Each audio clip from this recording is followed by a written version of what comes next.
Baik, Assalamualaikum warahmatullahi wabarakatuh.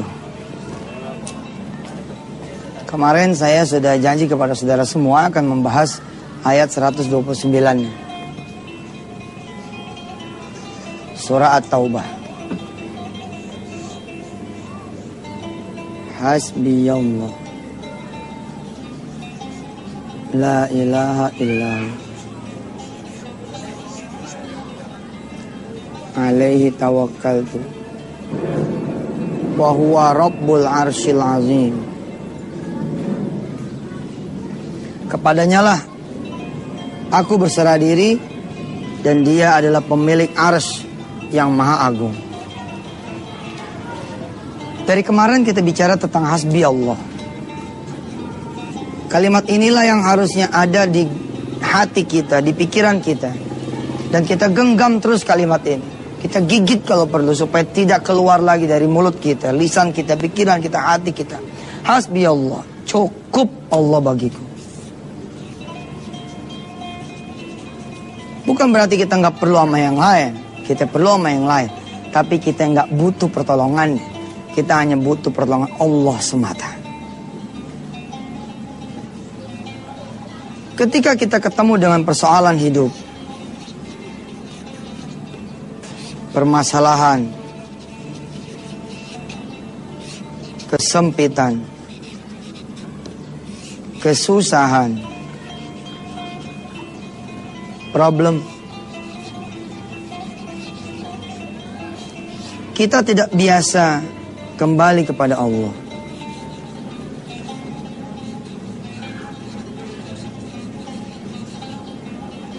Kita biasanya mencari dulu yang lain. Muyer aja mencari yang lain sampai kayak benang kusut. Buntut-buntutnya apa? Kita malah nggak bisa keluar, nggak tahu lagi jalan keluarnya kemana.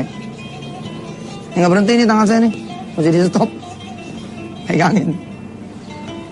Ini kita nih. Alaihi tawakkaltu wa huwa rabbul arsyil azim. Kita harus keluar dari zona jelimet ini. Keluar aja. Saat itu keluar. Keluarnya kemana? Keluarnya ke Allah. Fafirru ilallah. Kembalilah kepada Allah subhanahu wa ta'ala. Emang kita ini nggak ada imannya. Kalau saudara saat ini sedang berhutang, apa yang terjadi? Gak bakalan kebayar. Mati saya. Ayo aja terus. Kalimat-kalimat negatif terus saudara kasih kepada diri saudara sendiri. Dan akhirnya kenegatifan itulah yang terjadi. Padahal kalau saudara bilang hasbi Allah, cukuplah bagiku Allah. Ada orang datang kepada saya. Ustazina, saya punya usaha kurang lebih sudah belasan tahun. Sebutlah 15 tahun. Usaha ini sangat saya sayang Ustaz. Dari sini saya bisa nyekolahin anak, nguliahin anak, ngawinin anak. Dari 0 Ustaz, bahkan dari 10 tahun sebelumnya. Jadi totally 25 tahun. Usaha ini dibangun sama ayahnya Ustaz. Begitu kata si ibu ini cerita. Ya Allah Ustaz, tahun ini ujian datang. Ada adik ayahnya ini, ada adik suaminya ini, yang kemudian sebutlah begitu minjem sertifikat.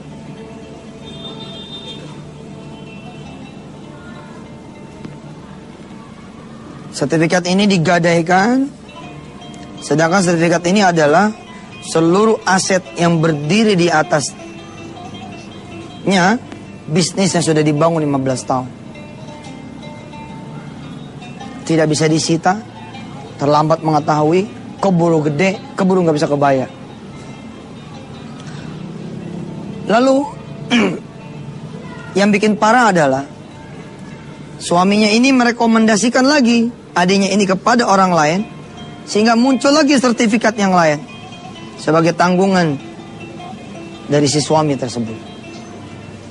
Dia bilang, mungkin kalau saya hilang punya saya aja nggak ada masalah, tapi ini punya orang lain pun harus saya tanggung.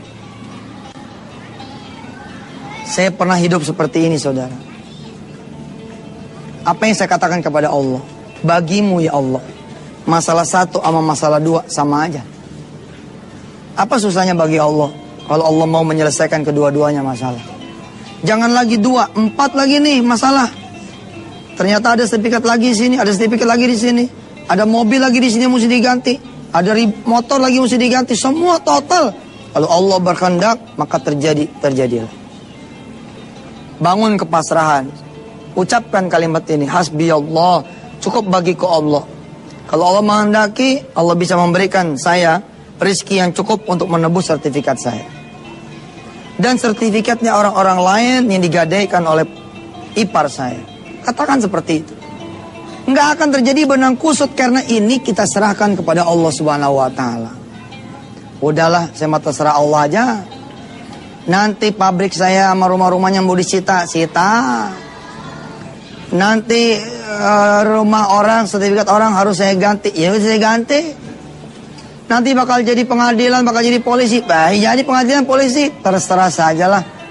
La ilaha illahu, semua begini dan begitu juga adalah Allah. Alaihi tawakkaltu, kuserahkan semuanya pada Allah dan Dia Maha sanggup atas semua apa yang sedang aku hadapi. Selesai. Ini ilmu, saya bisa katakan kepada saudara, ikutin aja. Nanti pertolongan akan datang kepada saudara. Hasbiyallah, la ilaha illahu, alaihi tawakkaltu, wa huwa rabbul arsyil azim.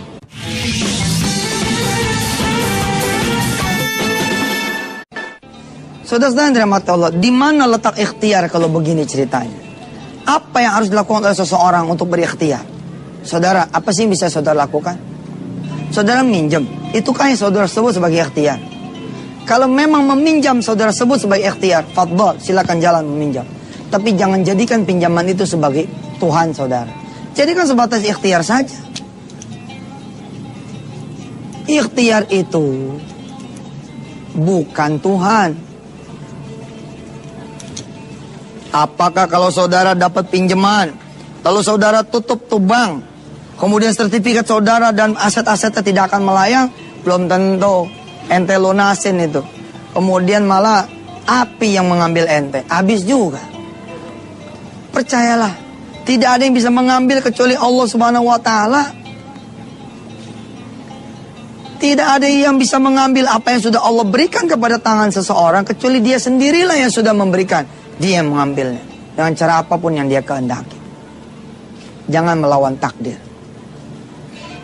Do not fight your destiny. Just follow. Ikutin saja.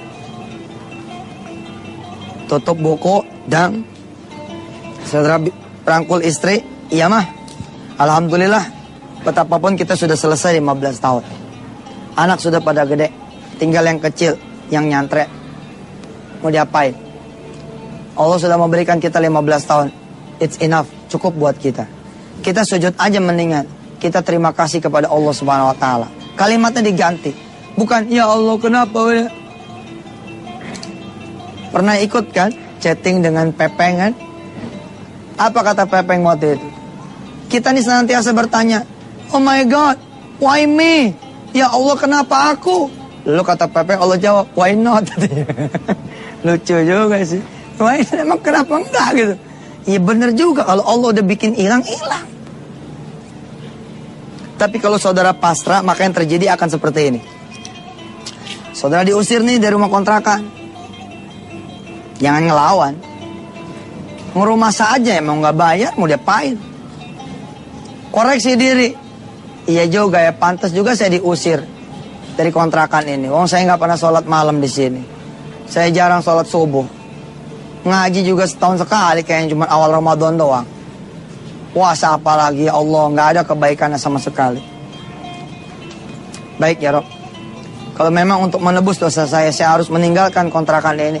Terserah Engkau sajalah. Bimbing saya ya Allah, kemana saya harus melangkah. Nggak mungkin Allah tidak menjemput saudara. Nggak mungkin.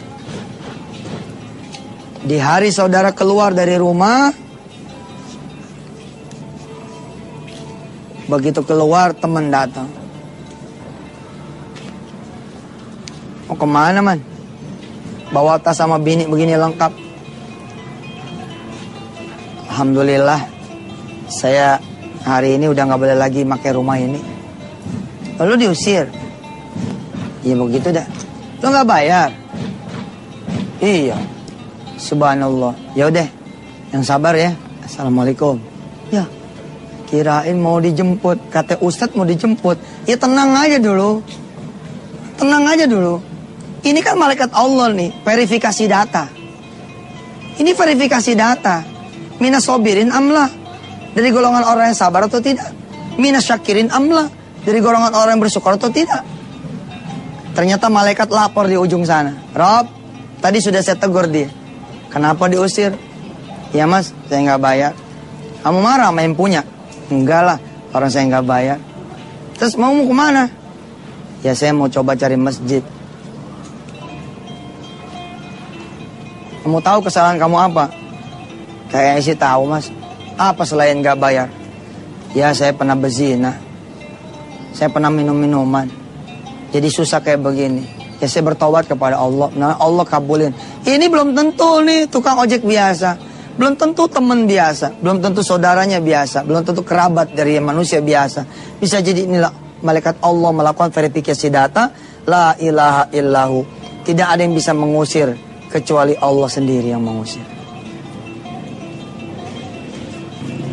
Datanglah ibu pemilik kontrakan ini. Terus dia nanya, mau kemana? Mau pergi bu, mohon maaf ya kalau saya ada salah-salah katanya, salah-salah langkahnya. Emang gak boleh tinggal lagi sama anak saya? Iya habis, gak boleh tuh, gak bayar. Ntar saya ngomong sama anak saya, masuk aja, masuk. Masuk. Masuk aja, masuk. Bawa tasnya, bawa. Anak kecil kayak gini pasti, masuk aja. Nanti emak yang ngomong. Bu Haji yang ngomong sama anak Bu Haji. Insya Allah. Tapi Bu Haji udah masuk aja. Hasbi Allah. La ilaha illahu. Alaihi tawakkaltu wa rabbul arsyil azim. Ayat 129 ini nanti kita akan bahas di segmen berikut. Mengajarkan kita untuk kembali kepada ayat 128. Baru dia akan sempurna.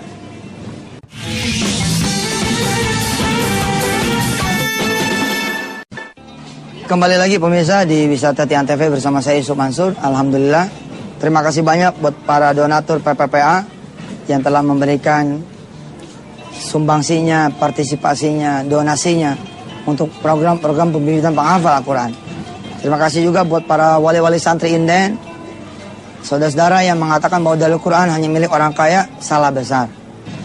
Inilah ikhtiar kami untuk menjadikan ini menjadi mandiri. Saudara-saudara yang tidak mampu, silakan datang, please come. Silakan datang. Lalu bicaralah dengan teman-teman di pesantren. Maaf nih, kita nggak punya duit. Kita ada yang segini, bisa nggak?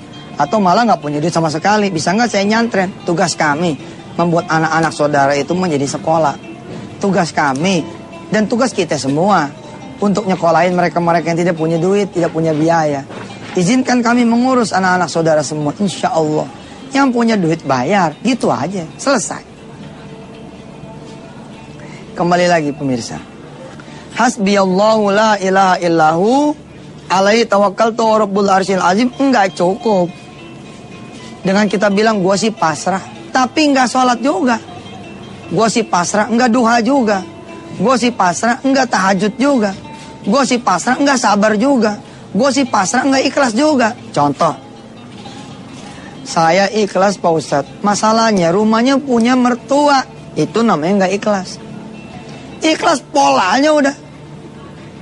Tapi Pak Ustadz nanti saya bakal di PHK jadi mantu. Ya di PHK udah resiko lo, gimana lagi. Lo salah. Pasrah itu tanpa cacat, bulat, nol, bulat, O bulat, tanpa cacat, bulat. Saudara datang ke mertua. Saudara datang ke mertua. Saudara bilang, saudara ngaku salah sama dia. Assalamualaikum mak, cium tangan dong. Mak, mohon maaf, saya udah salah ngebohongin mak. Sebenarnya saya pinjem itu sertifikat buat saya gade dan ternyata sekarang harus diambil sama bank.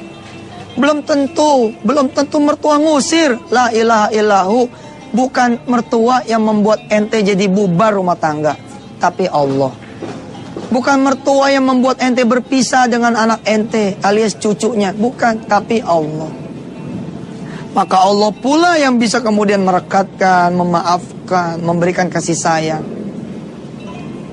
Apa kata mertua? Emak udah tahu sih. Kira-kira 2 bulan yang lalu ada orang bank datang ngasih tau emak kalau nggak dibayar nanti akan begini ceritanya. Ada orang juga datang lagi sama emak, dia bilang sertifikatnya di tangan kami dan ini bakalan disita. Emak sedih sebenarnya. Tapi emak ingat lagi ya, emak juga dulu nggak punya rumah ini. Ini rumah punya Allah, dari Allah. Ya sekarang kamu gimana? Mau berubah apa enggak? Kalau kamu emang mau berubah, ya bismillah. Kita ngontrak, kita bagi sama orang, biarin sudah. Jangan ngitung rugi. Yang penting emak sekarang dapat mantu yang sudah sadar, dapat mantu yang sudah tobat. Ente nih yang deluser mikir begini, enak kalau begitu mau Ustaz, selesai dong urusan. Ya kan saya bilang belum tentu. Jalanin aja dulu. Episode saat itu episode nelongso, ya terima. Hasbiyallahu. Tapi saudara balik ke ayat 128-nya. Balik ke ayat 128-nya. Laqad ja'akum rasulun min anfusikum. Hadirkan Rasul ke dalam diri saudara. Saudara berselawat, saudara balik ke masjid. Hatta saudara di penjara pun, di penjara itu saudara kemudian melaksanakan ibadah-ibadah. Min anfusikum azizun alaihi ma'anittum harisun alaikum bil mu'minina raufur rahim. Allah itu sama orang-orang mukmin. Bil mu'minina raufur rahim. Sangat penyayang. Kalau ente jadi orang beriman, percaya nih. Ente di depan rumah mertua tuh, ente bilang sama Allah begini, saya percaya sama engkau ya Allah, bahwa engkau yang sudah memisahkanku hari ini akan mempersatukan kembali. Maka terjadi. Allah Rauf kok. Allah Rahim, maha pengasih, maha penyayang banget. Coba dah jalanin. Kaget aja saudara. Itu kejadian terjadi 2009. Tiba-tiba 2011 begitu ya. Lagi tawaf di Baitullahil Haram. Sebelah kanan mertua, sebelah kiri istri, depan anak-anak kita, Masya Allah. Habis sholat sunnah di belakang makam Ibrahim, habis itu istri cium tangan sama suami, suami istri cium tangan sama mertua, kira-kira begitu. Nah, cium tangan nih. Apa yang kita ucapin? Mak bener kan udah maafin? Iya, subhanallah ya, Allah kasih rezeki rumah kembali. Emang sih lebih mahal, tapi yang tetap kamu juga yang beli. Waktu disita harganya 300 juta. Utangnya pego, nyesek dong. Nggak mungkin nggak nyesek. Pego. Emaknya beli harga 300 juta, disitanya pego, nyesek. Tapi lihat ketika mau dibeli harga 600. Tapi mertuanya ini dikasih duit 1M sama anaknya. Mak, ini 1M. 600 bayarin lagi rumah emak yang ono. Kalau emang emak nggak mau yang lain, mau yang itu, 400 buat emak sendiri. Hari ini pun kita bisa umroh, subhanallah. Pemirsa, kita baca nih ayat sebagai penutup taklim kita pada hari ini. Seperti kata Wirda, berdasarkan tafsir Ibnu Katsir, saudara baca 7 kali ayat ini setiap hari. Insya Allah, Allah akan bikin saudara semua mudah-mudahan hilang kegalauan, keresahan, ketidaktenangan, kekhawatiran. A'udzu billahi minasy syaithanir rajim. Laqad ja'akum rasulun min anfusikum azizun 'alaihi ma 'anittum harisun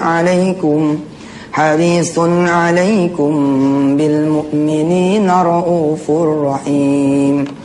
Fa in tawallaw faqul hasbiyallah la ilaha illahu alaihi tawakkaltu wa huwa rabbul arsyil azim.